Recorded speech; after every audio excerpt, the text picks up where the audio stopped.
प्यारे बच्चों, आप लोग कैसे हैं।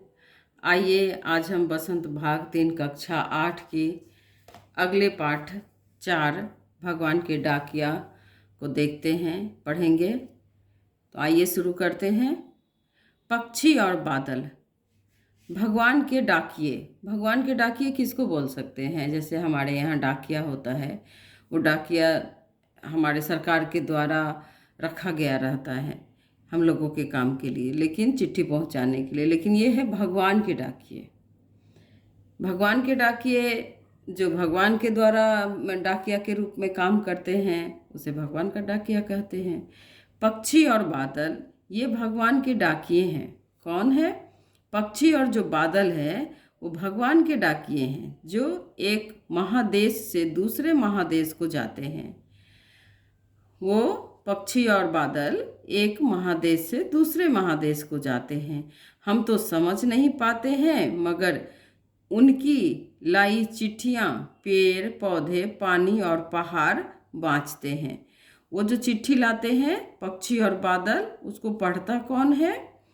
पेड़ पौधा पानी और पहाड़ ये पढ़ते हैं। पक्षी के द्वारा, पक्षी और बादल के द्वारा लाई गई जो चिट्ठियाँ होती है उसको पेड़ पौधे पानी और पहाड़ बाँचते हैं, यानी कि पढ़ते हैं। हम तो केवल यह आंकते हैं कि एक देश की धरती दूसरे देश को सुगंध भेजती है।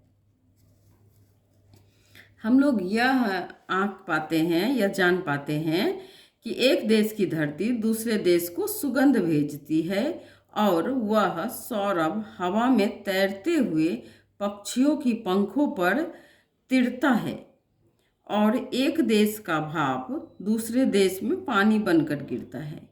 ये जो बादल है, ये पक्षी है, ये आज़ाद है, एक देश से दूसरे देश, देश से महादेश तक चला जाता है।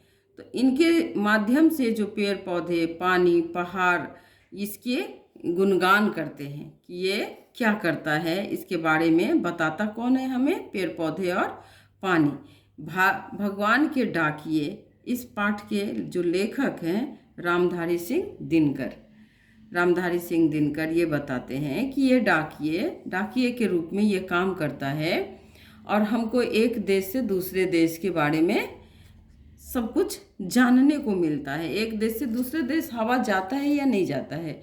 एक देश से दूसरे देश जाने के लिए हमें वीज़ा पासपोर्ट की ज़रूरत होती है, लेकिन इन पक्षियों को, इन बादलों को, इन हवाओं को एक देश से दूसरे देश जाने के लिए इन सब चीज़ों की ज़रूरत नहीं होती है। तो आज हम जाने हैं भगवान के डाकिए के बारे में। अब अगले वीडियो में हम जानेंगे पाठ। आज 4 पढ़े हैं, अगले वीडियो में 5 पाठ का पढ़ाई होगा। धन्यवाद बच्चों।